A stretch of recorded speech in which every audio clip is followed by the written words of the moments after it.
प्रिय मित्रों, आप सभी को मेरा प्रणाम। पीछे हमने बात की कि जीवात्मा और मन किस तरह इस गर्भ में आते हैं, गठबंधन करते हैं और दोनों ही सहयोगी की तरह से कार्य करते हैं। उससे आगे यही कि जब जीवात्मा पैदा होने के बाद बचपन बीतता है, कार्य करने शुरू करता है, तो अब जीवात्मा तो करता है। श्री कृष्ण ने कहा कि जीवात्मा करता है, वो कुछ भी नहीं कर सकता। तो फिर करता कौन है? तो करता है मन। मन का सहयोग लेके ही आत्मा यहाँ कर्तापन के भाव से कार्य करती है, जबकि करने वाला मन है। क्योंकि ये जो आत्मा है ये सिर्फ इस शरीर की चेतना या कहिए कि पावर है, और ड्राइवर जो है वो है मन।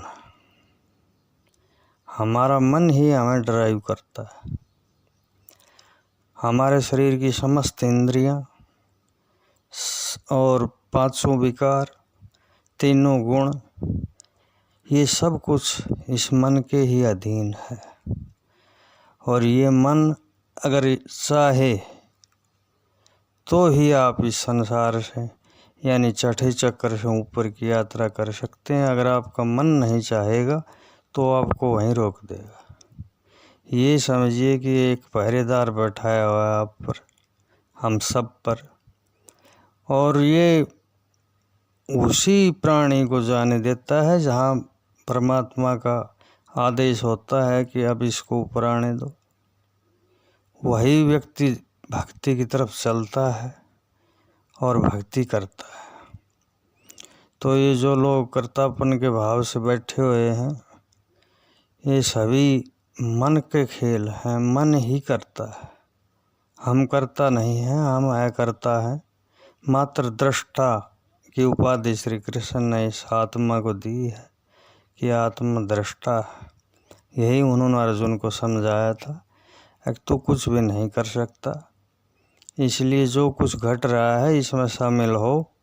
जो होगा, जय पराजय जो कुछ भी होगी, उसे सब परमात्मा पे छोड़ दे और तेरा कार्य कर। बस यही स्थिति हमारी है कि हम अपने को कर्ता माने बैठे हुए हैं, जबकि करने वाला तो मन है।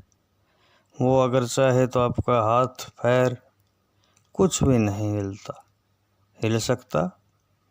तो कई बार हम नींद में होते हैं, आपने भी देखा होगा, रात को सर्दी लगी और किसी ने चादर उड़ा दिया आपको होश भी नहीं। आप सुबह देखें ये चादर किसने उड़ाई, तो वो आपका मन है, जो हर समय आपकी हर परिस्थिति से रखवाली करता है।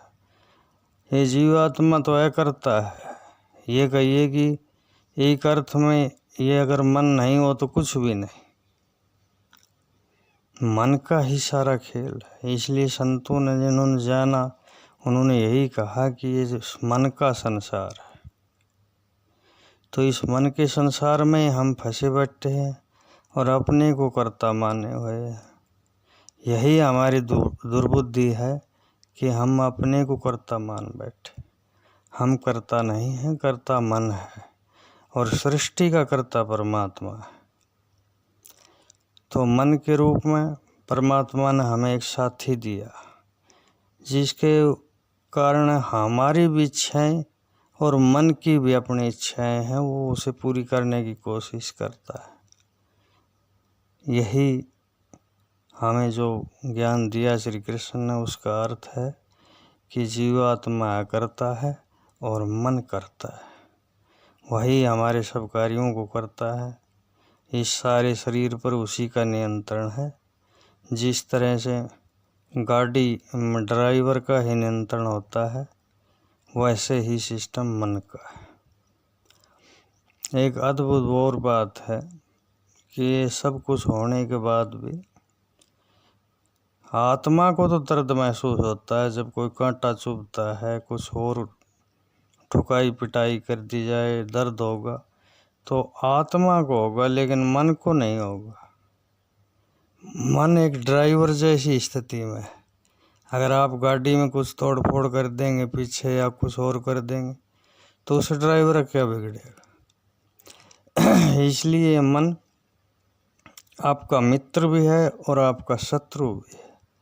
अगर मन सोच ले अगर इस व्यक्ति का बेड़ा गर्क करना है तो मन वैसा ही कर देगा, क्योंकि आपकी बुद्धि भी मन के ही अधीन है, पांचों विकार भी मन के अधीन है, समस्त इंद्रियां भी मन के अधीन है और तीनों गुण भी मन के अधीन है। क्योंकि आत्मा तो करता है, इंद्रियातीत है, उसकी इंद्रिय ही नहीं है कोई। वो गठबंधन करके मन के साथ लगा दिया जाता है और मन ही फिर ये सारे कामों को करता है। इसमें बहुत से दोष भी हैं, ये गलत आचरण भी करवा देता है आपसे। ये समझिए कि परमात्मा के आदेश अनुसार ही हर जीव के साथ मन लगा हुआ है और परमात्मा की इच्छा अनुसार ही वो जीव को धकेलता है। कभी शराब की लत लग गई, कभी जुए की लत लग गई, कभी किसी चीज़ की लत लग गई, तो वो परमात्मा जीवों के कर्मों के अनुसार उनके मन को निर्देशित करके उस जीव को उसी तरफ ले जाता है। और क्योंकि बुद्धि से भी ऊपर आपका मन बैठा हुआ है तो वो आपकी बुद्धि को भ्रमित कर देगा, वैसा ही कर देगा जिससे आप भ्रमित हो जाएंगे। और जब आपका मन, कई बार दो मन हो जाते, आपने भी महसूस किया होगा, लेकिन वो दो मन नहीं, एक आप हैं और एक आपका मन है, दोनों की राय भिन्न भिन्न हो गई।